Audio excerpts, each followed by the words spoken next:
Starting brow line, triangular T-zone foundation, eyes baseline, nose line, vertical central axis, nose tip and wing, draw eyebrows and parallel guideline for upper eyelid, outline of eyes, another parallel guideline for iris and pupil, nose front analyze into a box shape, side dorsum, septum and nostril on base, line representing mouth with duvacals loop and chin augment.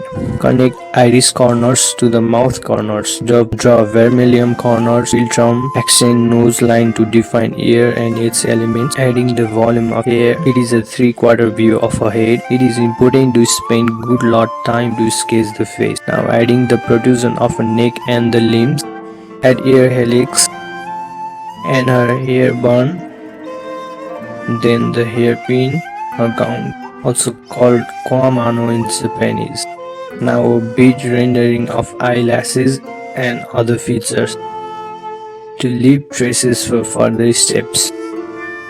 Now lightly erase the graphites, leaving traces for guidelines.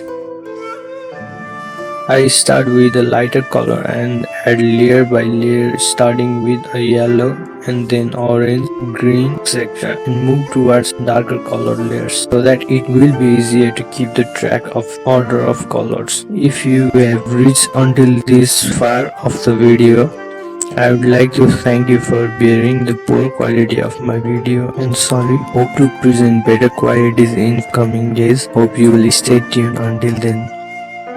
Here I have used a constructive drawing method with simple geometric shapes, which I find effective method for drawing a head, but to understand the directives, a good understanding of the proportion and connection between the facial features is very essential.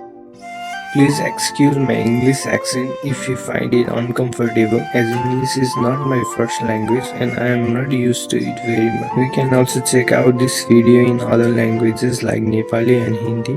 Nepali is my first language and I am good in speaking Hindi. Please enjoy the rest of the video.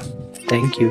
I call this a ballpen scribbling art, which I find calming and therapeutic in nature. Although all arts in general are therapeutic, here while scribbling with the color pen you mostly draw rough lines, as you can see in the video, which is the main essence of scribbling art. You can be little bit careless while drawing, and that is why I find it harmonious. And I practice this technique time to time, mostly when I feel angry, like breaking things. As I finish with the brighter layer and move towards the darker layer of colors, that is when the drawing starts to give the contrast to the picture. As you start to see the transition that the drawing will start to develop, and adding further layers to the drawing, it will start to give a three-dimensional sense. Please enjoy the rest of the video. Thank you.